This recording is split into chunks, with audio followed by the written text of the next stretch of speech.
起无影灼灼，何时春色入江河？无他，为顺水逐波。何故轻曲断离歌？无我天地间寂寞。心在穹苍断崖处静默。天杯里沾日月映怀，何以得世间大自在？自心中无有惧怕，情深不藏，情真不换。万古千秋有梦与悔，何以离沧桑而明媚？自心中无有挣扎，扶风遥远，自如纵横。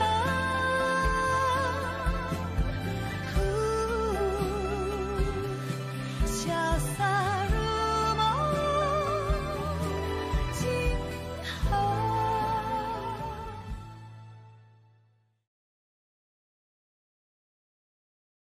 May nalaman akong ibang bagay. Mukhang alam ko na ang lihim ng unang pamilya na Xuanji. Maaaring may kaugnayan ang pagkatao mo sa lihim nitong palasyo. Dito tayo magsisimula. Ngunit upang malaman ang totoo, kailangan natin ng tulong. Tulong, Nino? Yuheng. Batikan siya sa palasyong ito. Bilang anino ni Fang Xuan, marami siyang nalalaman tungkol sa palasyo. Bakit niya tayo tutulungan? Nakipagkasundo ako sa kanya. Basta mahanap ko ang asawa at anak niya. Siya ang tutulong sa atin dito sa palasyo at pipigilan si Fang Xuan. Ang sinisiyasat ninyo at ang inaalam ko ay iisa lang. Isang layunin lang. Marahil ay noon pa man, nasa isang panig na tayong dalawa. Pinagsisilbihan mo si Fang Xuan. Pinwersa mong bansa't mga tao. Kaya paano naman kita naging kapanig? Tama ka. Napanghawakan niya ako. Ano pa nga bang magagawa ko? Sa mahabang panahon, naging sunod-sunuran lamang ako kay Fang Xuan. Hindi dahil sa naghahangad ako ng yaman, kasikatan o ng maluhong buhay, kundi may ilang mga bagay pang hindi malinaw sa aking isipan. Sa kanya ko lang malilinaw at mawawakasan ang mga bagay na yon. Dahil siya lang ang may alam kung nasaan ang mag-ina ko. Siya lang. Ginoo, si Fang Chi at Fang Wuming ba yun?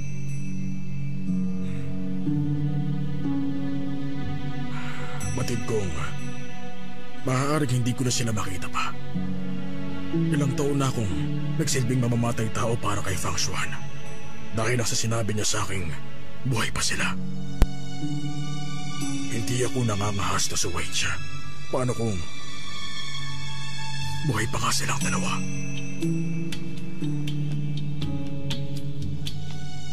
Ginoo, maaaring buhay pa ang anak niyo. Paano? Wala siyang kaalam-alam na matagal nang patay ang asawa niya. Si Yuheng, ang pinuno ng hubo na Xuanji, tagapagtanggol ng kaharian.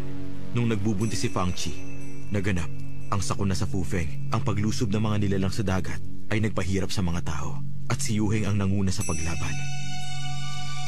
Kung ganon, wala siya nang isinilang na ang kanyang anak. Tama. Nung nakabalik siya, ilang buwan nang nakalipas, si Fang Chi at ang kanyang anak ay wala na. At nung panahong yon, si Fang Xuan na ang reyna. Malamang binalak ni Fang Xuan ang lahat upang makuha ang trono at may kinalaman siya sa pagkamatay ni Fang Chi. Yun din ang iniisip ko. Ngunit maliban pa sa pagkahumaling ni Fang Xuan na makuha ang trono ng Xuanji, may gusto rin siya kay Yuheng. Mula noon, pinagbantaan siya ni Fang Xuan. Ginamit ang kanyang mag-ina para manatili sa panig nito. Isa man si Yuheng sa 10 bayani na sumumpa sa kaharian ng Xuanji. Hanggat si Fang Xuan ang nasa trono, kinakailangan niya sumunod. Ngunit, may tiwala ba si Yuheng sa kanya? Hindi sa may tiwala ko sa kanya. Hindi lang ako maaaring mawala ng pag-asa. Halos 20 taon na sa ngayon. Hindi na ako nangangarap pa na buhay pa silang dalawa. Ngunit hindi ako maaaring mawala ng pag-asa. Kung mawawala ang pag-asang pinangahawakan ko, bakit pa ako mabubuhay? Nangangako ako. Hahanapin ko sila. Ngunit kinakailangan na makipagtulungan kayo sa akin.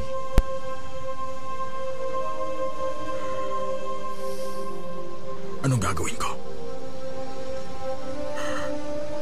Ano ang gusto mong kapalit?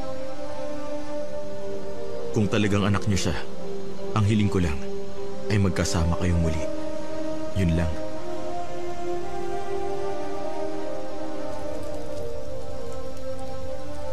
Kung ganoon, talagang kawawa si Yuheng. Dito! Bilis! Magkikita kami ni Yuheng sa Ruichen. Bilis! Umalis na tayo. Ay sila!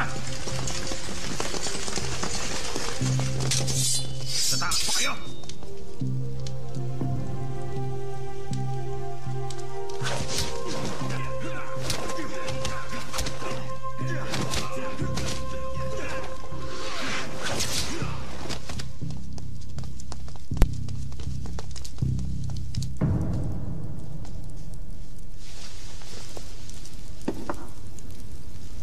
Matagal nang walang sindi ang kamanyang. Nais ko itong sindihan muli kapag ikinasal ka na.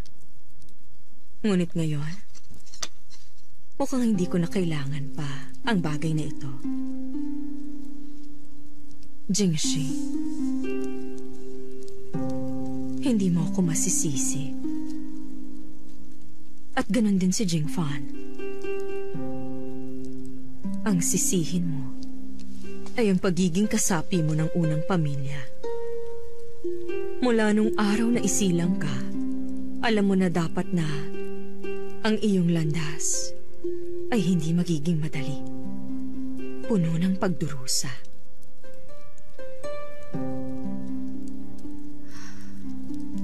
Siyempre alam kong hindi ang dakilang manggagamot ang nanakit sa'yo. Alam ko rin na hindi tama ang iyong pagkamatay. Ngunit ano pang silbi nun? Ang korona ng reyna ay palaging may bahid ng dugo.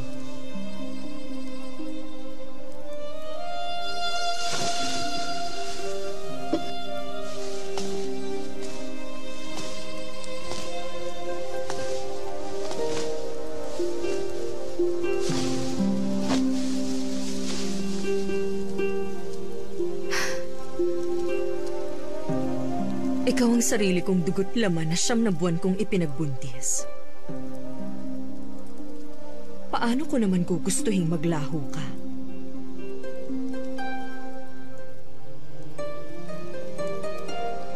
Ngunit, iyon na ang iyong tadhana. May nalaman kang hindi mo naman dapat malaman. Hindi sa wala akong tiwala sa'yo. Wala lang akong tiwala sa agnas na kaisipan ng unang pamilya ng Xuanji.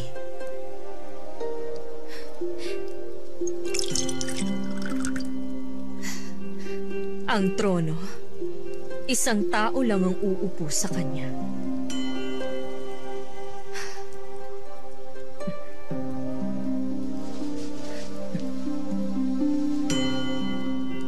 Mas matanda ka man sa iyong kapatid. Pagdating sa kahusayan, kagulangan, at kalupitan, walang-wala ka laban kay Jingfan. Ang trono ay hawla. Isa itong patibong. Tutuksihin ka nitong kitlin ang sarili mong buhay. Ang may huling halakhakang siyang magiging pinakatanyag sa buong kaharian ng Xuanji.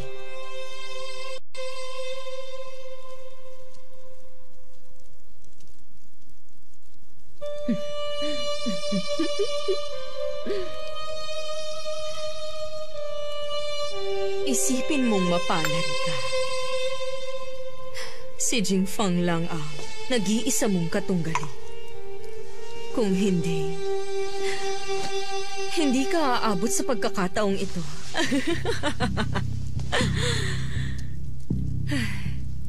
Kung nauunawaan mo ang lahat ng aking pagpupunyagi, bantayan mo na lang ang iyong ina mo nariyan sa langit. At hayaan mong magtagal pa ang pag-upo ko sa trono. Akin lang ang katayuang ito.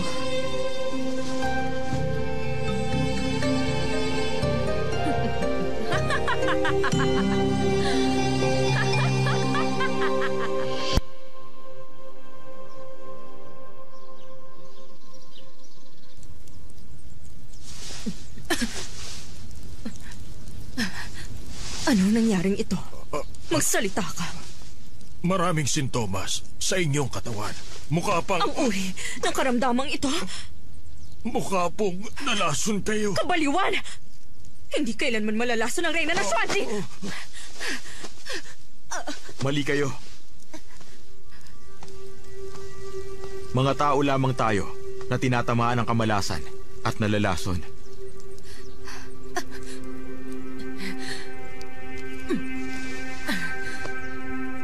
Umalis kayo.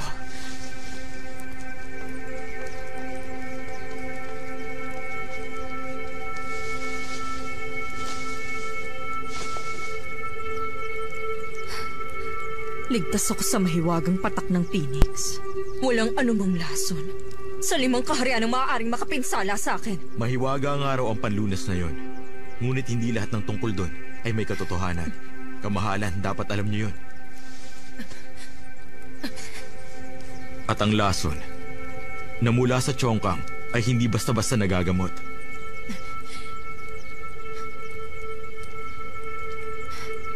Kung ganon, ang lakas ng loob mong lasunin ako. Napakasama mo. Anong binabalak mo? Kayo nga ang gusto kong tanungin. Kung ano ba ang binabalak nyo? Ipinalabas niyong nilason kayo at nagdulot kayo ng pagkabahala sa buong kaharian. Huwag kayong mataranta, kamahalan. Mahina lang yan. Hindi kayo mamamatay. Sasama lang ang inyong pakiramdam.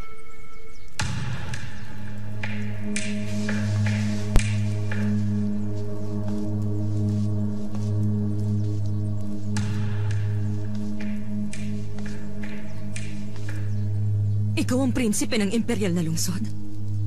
Susunod na emperador ng 5 kaharian. Hindi mo dapat ito ginagawa. Isa ka sa mga nanakit sa reyna ng Xuanji kung ito'y malalaman nila. Tiyak na parurusahan ka ng iyong ama. Anumang trono kahit saan ay maaaring paglabanan. Ngunit ang trono ng Xuanji ay para sa itinakdang reyna. Pag nalaman ng imperial na lungsod ang kamalian dito, kapag nalaman nilang matutuyo ng ilog at hindi naman ikaw ang dapat na nasa trono, sino sa tingin mo ang siyang mapaparusahan? Akala mo hahayaan ko na lang pagkatapos mong ipahamak ng matindi ang minamahal ko? Mas mahalaga si Fuyao kaysa sa aking buhay. Mas mahalaga ang kanyang salita kaysa sa iyong mga sandat at mandirigma. Kung hindi ko maipagtatanggol ang babaeng mahal ko, paano ko ipagtatanggol ang 5 kaharian? Kamahalan, matalino ka. Alam mo na ang binabala ko. Sinakyan lang kita sa isang dahilan. Kailangan kong malaman ang tunay na nangyari sa Xuanji. Maraming taon na nakalipas.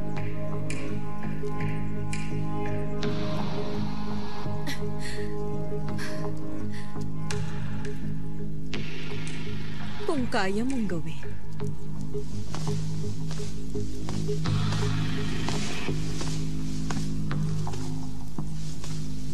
Meng Shuo! Sasaktan niya ako. Paslangin mo siya! Paslangin mo siya agad! Nais ko lang ang katotohanan. Bilisan mo, Meng Shuo! Paslangin mo na siya!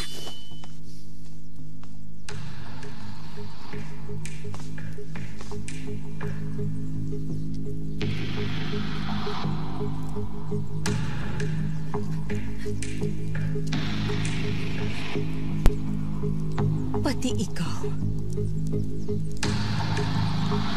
Pagtataksilan ako.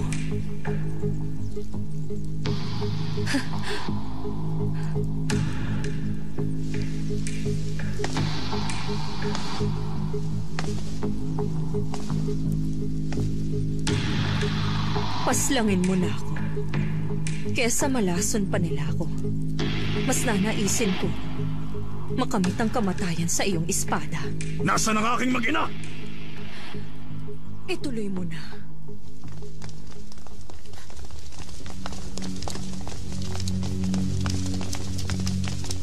Tabi. Prinsesa, hindi maaari. Masyadong mahusay ang babaeng ito. Baka masaktan kayo. Lumabag siya sa ating batas. Sa utos ng Reyna, kailangan na siyang paslangin. Ipigilan mo ako?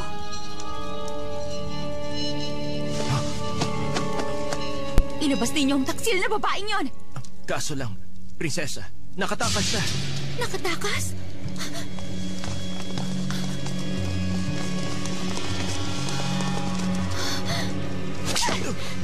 Mga wala kayong silbi! Nag-iisang tao lang siya! Hanapin niyo siya! Hanapin ninyo! Galugarin ninyo ang buong kaharian! Hanapin ninyo siya kaagad! Opo!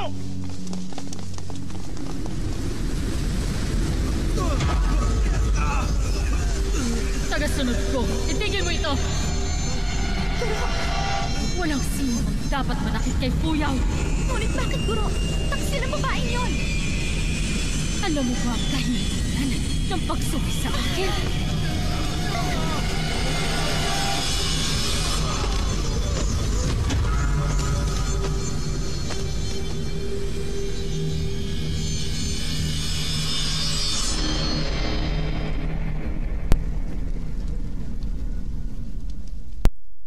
Naaalala mo pa ang pangalan ng espadang yan?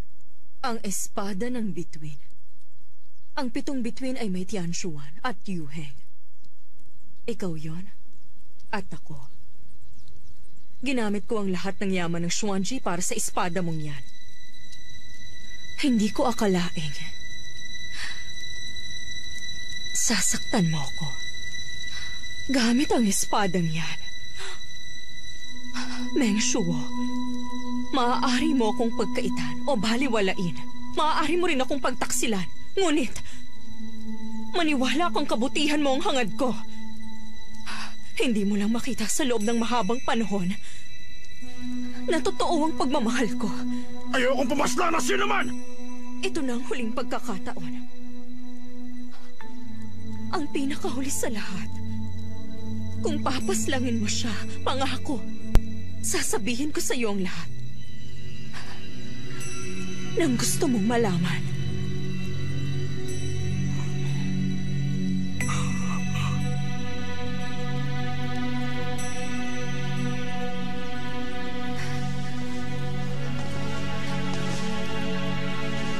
Ang totoo ay, ginagamit ka lang nila. Ako lang ang tunay na nagmamalasakit sa'yo. Paslangin mo siya. At sasabihin ko sa'yo ang katotohanan.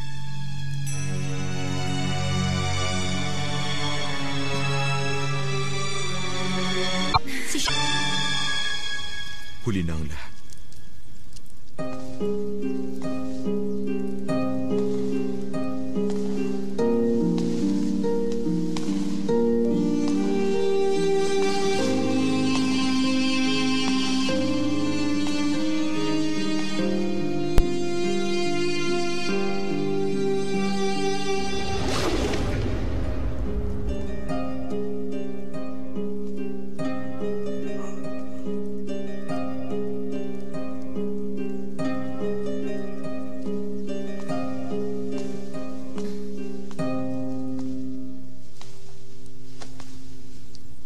Ginoo, pagmasdan niyo siya. Si Fuyaw, siya ang inyong anak.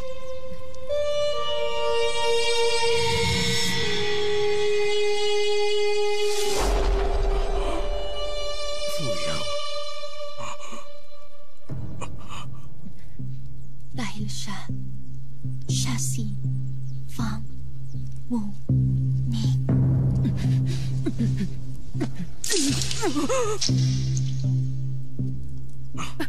Totoo bang sinabi niya? Sumagot ka! Sumagot ka!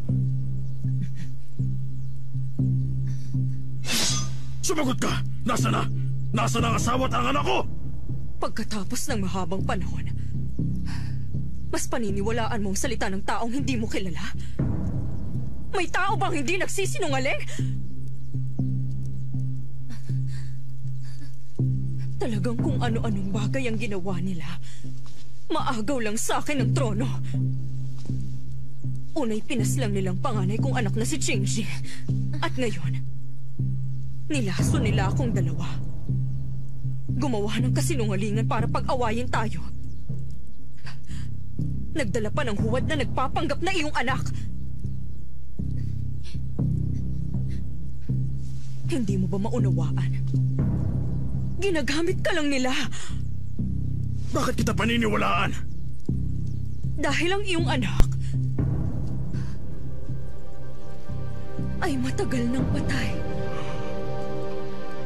Alam kong masasaktan ka para sa iyong anak. Kaya hindi ko masabi sa iyo. Natakot akong bigla ka nalang susuko. Pagkatapos mawala ng pag-asa para sa iyong anak. Meng Shuo, ako lang ang nag-iisang may tunay na malasakit sa'yo. Kahit pa mangyari na, kamuhian mo ko. Hindi ko gugustuhin at hayaan na masaktan ka. Ngunit hindi ko rin talaga inaasahang gagamitin nilang bagay na to laban sa akin. At para saktan ka, hahayaan pa ba nating mabuhay ang mga tulad nila? Mas nais kong mamatay sa lason na walang gamot. Ngunit gusto ko pa rin patayin mo sila! Patayin mo ang mga sinungaling na yan! Ginoo, nangako ako na kung siya nga ang inyong anak, ang hangad ko lang ay ang magkasama kayong muli. Ito na ang sagot. At ang pinangako ko sa inyo, kayo na ang bahala kung maniniwala kayo o hindi. Ngunit ipapaalala ko sa inyong hanggat buhay ako, walang mananakit kay Fuyao.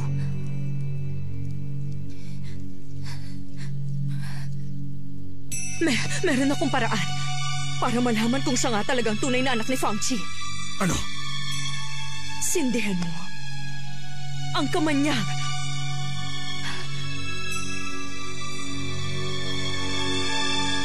Iyon ang sinaunang paraan.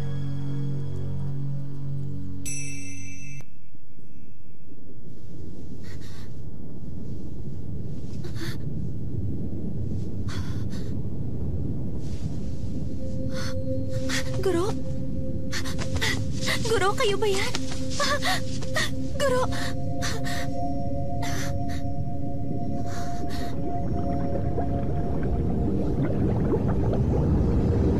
Bakit ninyo ako dinala rito? Guro, may hihingin ako sa inyo. Maliit na bagay lang. Patayin ninyo si Fuyao. Patayin ninyo siya! Hindi ba't gusto niyo rin siyang patayin? Kailan ko ba ginustong patayin si Fuyao? Kaya kong patayin ang kahit sino man sa buong mundo. Ngunit, hindi ko siya papatayin. Guro, pinagtatanggol niyo ba siya? Wala siyang silbi. Namatay na dapat siya pagkasilang pa lang sa kanya. Bakit ba isusugalin niyo ang lahat? May pagtanggol lang siya. Bakit nga ba? Guro, kahit para sa akin lang. Pakiusap. Pakiusap. Guro. Talaga bang hindi mo alam ang dahilan?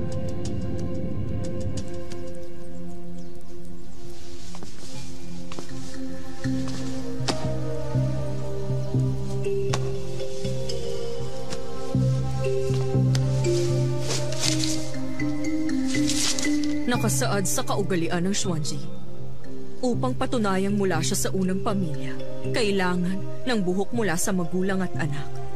Sabay itong susunugin kasama ang abdo ng Phoenix.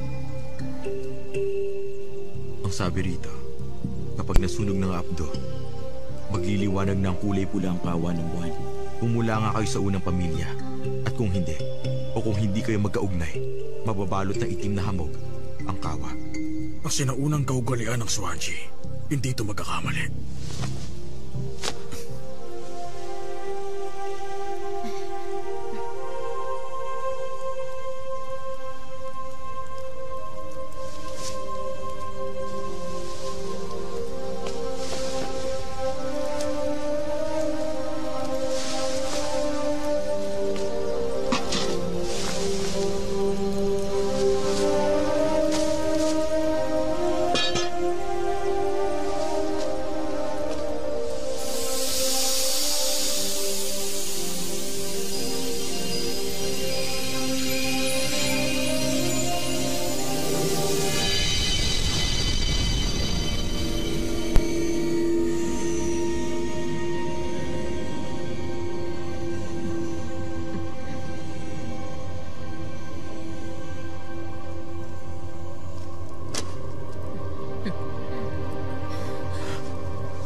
Hindi ba? Ang lakas ng loob niyong linlangin si Meng Shuo. Tingnan mo. Nakita mo na? Hindi ako magsisinungaling sa'yo. Ang nanlilin lang sa'yo ay walang iba kundi sila. Patay na si Fang Chi. At ganun din ang iyong anak. Meng Shuo, ako na lang nag-iisa sa iyong buhay, Meng Shuo. Hanggat buhay sila, tandaan mo, mawawala sa pangangalaga natin ng Shuanji! Fuji!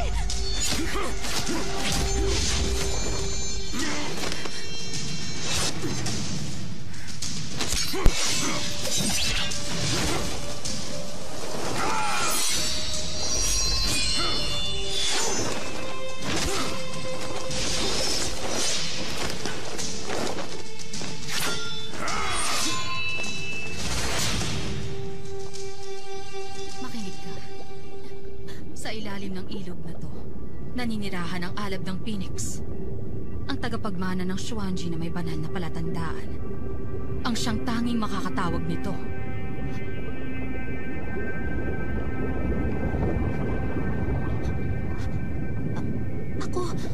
Ako ang isinilang na may lotus sa bibig. Ako ang nag-iisang tagapagmana ng Shuanji. Ako ang may palatandaan. Matutulungan ko kayo, Guro. Napakatagal ko nang naghintay. Nagisingin ang alab ng Phoenix. Malaking pagpapala para sa akin kung makakatulong ako sa inyo.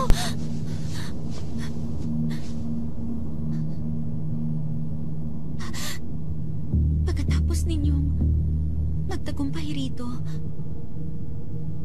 ako na ang siyang papatay kay Fu Yao. Hindi siya dapat mabuhay. Kailangan niyang mamatay. Si Fu Yao. Darating din ang panahon ng kanyang kamatayan. Ngunit kung paano at kailanman yun, ako ang siyang makapagpapasya. Tama kayo, Guro. Hawak ninyo ang kanyang buhay. Kayo lang ang makapagpapasya. Hanggat handa kayong patayin si Fu Yao, gagawin ko ang kahit anong naisin ninyo. Tatawagin ko na ang alab ng Phoenix ngayon. Labas na. Labas.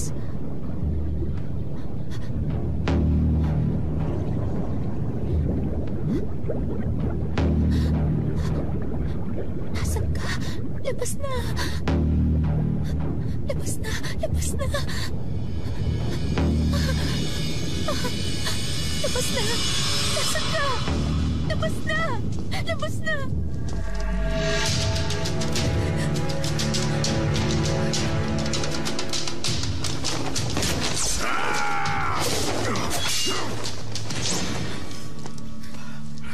Bata, wala akong pakialam kung prinsipe ka. Wala sa akin kung hindi mo ako matulungan. Ngunit, nagsinungaling ka sa akin at ginamit mo ako! Ikaw ang naghangad dito! Ginoo, nung nagsanay kayo sa Chongkang, nalaman niyo ba kung ano ang binabantayan ng Phoenix ng ilog na yon? Anong sinasabi mo? Kung walang banal na palatandaan ng Phoenix ng Reyna at hindi niya mapigilan ng ilog, pagdadala ng malaking sakuna ang Phoenix ng apoy at hindi lang Xuanji, ang lugar na maglalaho. Sino ka ba talaga? Wala na yung halaga. Ang mahalaga'y malaman niyo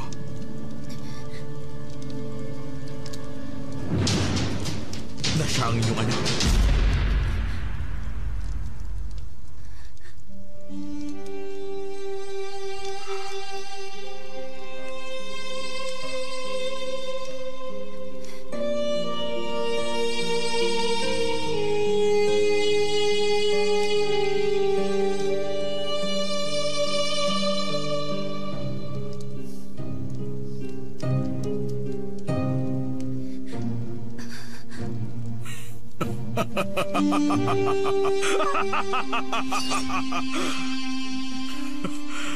Sinungaling! Nilinlang niyo ako! Bakit kayo nilinlang niyo ako?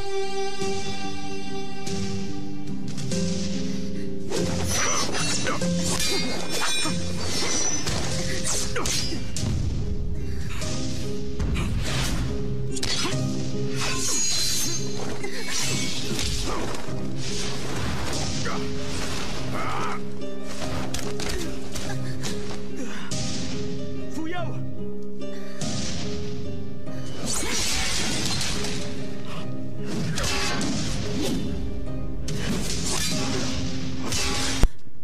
Bilis! Lumabas ka na! Labas! Pakiusap! Lumabas ka na! Magtiwala kayo, Guro! Magtiwala kayo! Huwag kang magsayang ng lakas. Alam mo naman sa kaloob-looban mo na hindi mo kayang tawagin ang Phoenix. Kaya ko yon! Kaya ko yon! Ako ang isinilang na may loto sa bibig! Ako ang tagapagmana! Magtiwala ka, Guro! Kaya ko! Kaya ko! Hindi ikaw ang tagapagmana ng Xuanji. Ako yon, Guro! Isa ka lang huwad na walang silbi. Isang huwad? Hindi ako huwad! Ako ang tagapagmana! Hindi ako huwad! Kung hindi nga ako ang tagapagmana, sino? Sino siya? Sino ang may banal na palatandaan ng Phoenix? Sino siya?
Muling gumagana ang kanyang sumba. Itong altar ang tanging lugar sa Xuanji na may kapangyarihan ng mga kaluluwa. Dito matatanggal ang ikatlong antas ng kanyang sumpa.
Xuanji.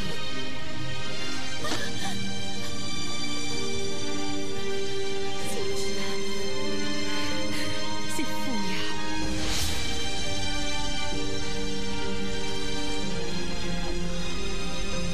Naniniwala ka na.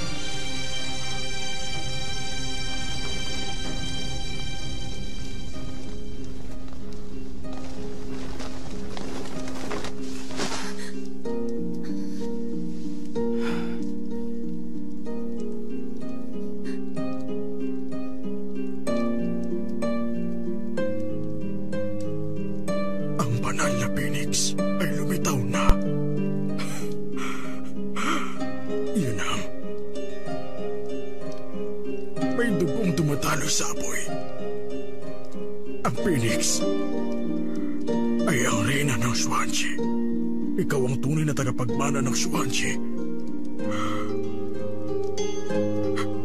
Ikaw ang aking dugo't laman.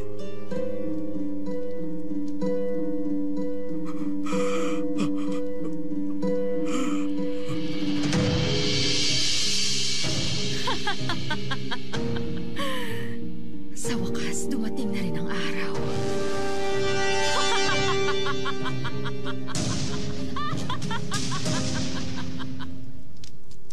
Naaalala ko na ang lahat.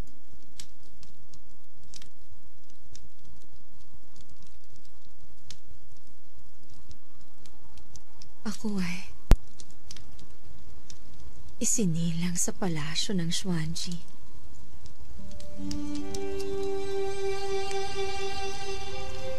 Ako ang prinsesang isinilang na may lotos sa bibig. Isinilang ako ng taglamig. Namukadkad ng mga lotos nang ako'y sinilang. Nagkasala ka. Ang isilang sa unang pamilya ang iyong kasalanan. Mula nung isilang ka, mapait na katapusan na ang iyong tadhana. Naparito ka ba para makipag-away? Makinig ka. Para sa akin lang ang trono. Si Yuheng ay akin lang din. Hindi mo siya maaagaw. Hindi pa napapangalanan ng aming anak. Dito lang ako hanggang bumalik siya. Hindi mo yun magagawa.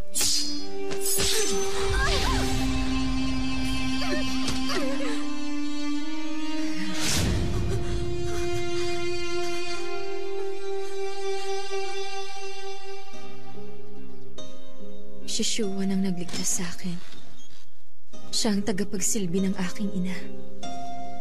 Nalaman kong siya ang sumama sa aking magtago ng 7 araw para makatakas sa paghahanap nila sa akin.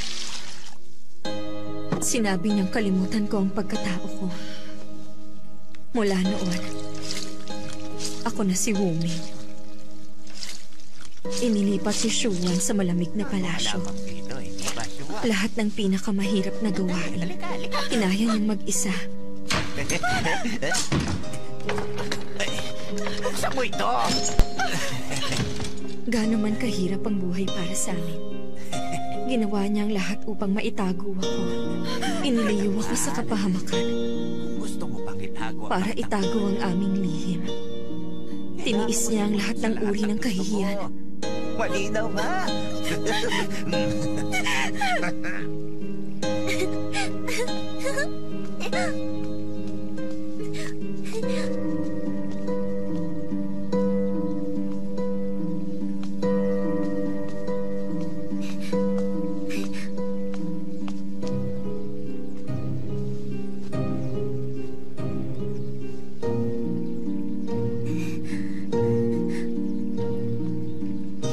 Noong panahon yun, ang tubigan sa likod ng palasyo, ang tanging lugar na maaari kong puntahan, iyon lang ang lugar kung saan ako malaya.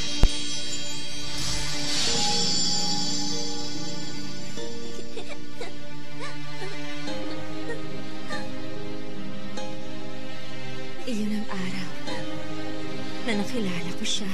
Sino ka?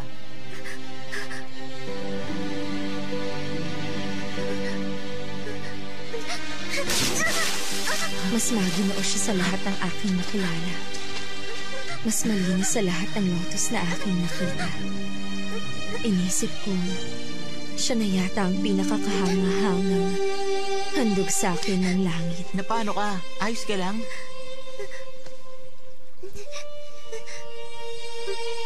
Giniginaw ka?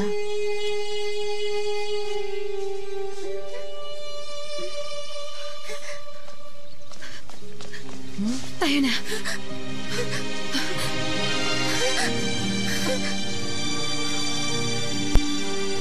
Hindi ko alam kung gaano tatagal ang masasayang araw na yon.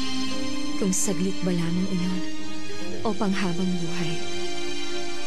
Ngunit ang alam ko, siya ang nagbigay sa akin ng pag-asa. Sa kanya ko ng pagtantong masaya pa rin ang buhay.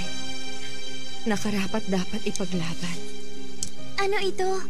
Ito ang dahon ng Xuanling. Palagi ko tong suot.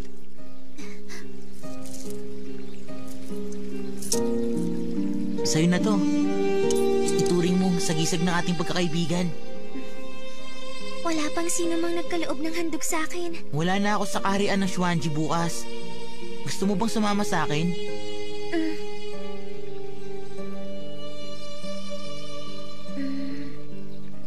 Anong kahulugan yan? Gusto kong umalis, ngunit ayokong iwan si Tia Juan. Maaari din naman natin siyang isama. Prinsipe! Naalis na ako. Usapan na yun ha. Hintayin mo ako rito. Bukas ng umaga. Aalis tayo. Nang sinabi niyang isasama niya ako, inakala kong matatapos na ang mga araw kong puno ng kadiliman.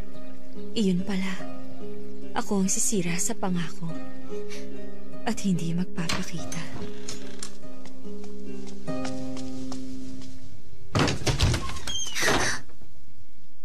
Akin na yan. Ayoko. Ibibigay mo ba o hindi? Ibibigay mo rin sa akin yan.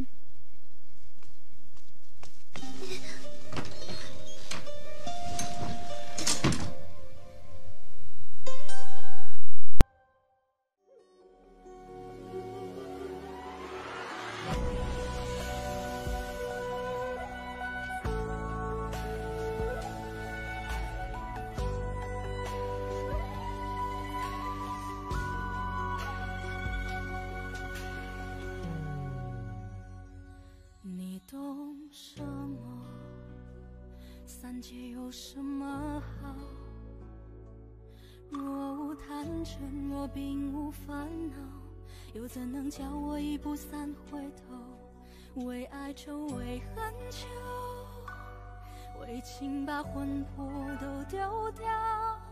要我爱的那个爱我，只要那一个爱我。你用生我，换这一爱难求。若无病我，若永无苍老。又怎叫花火孤身逐星斗？为人守，为心留，为梦把运气都赶跑。要我美得多，他魂魄一直在他心里闪烁。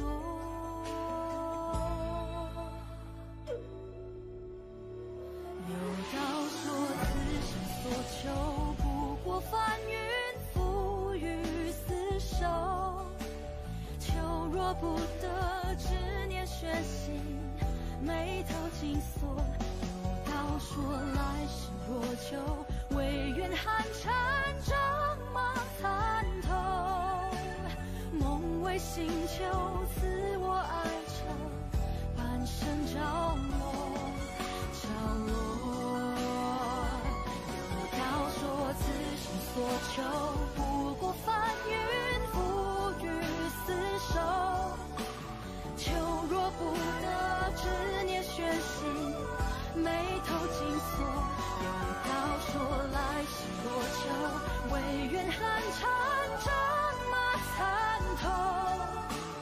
梦为星球，赐我爱着半生。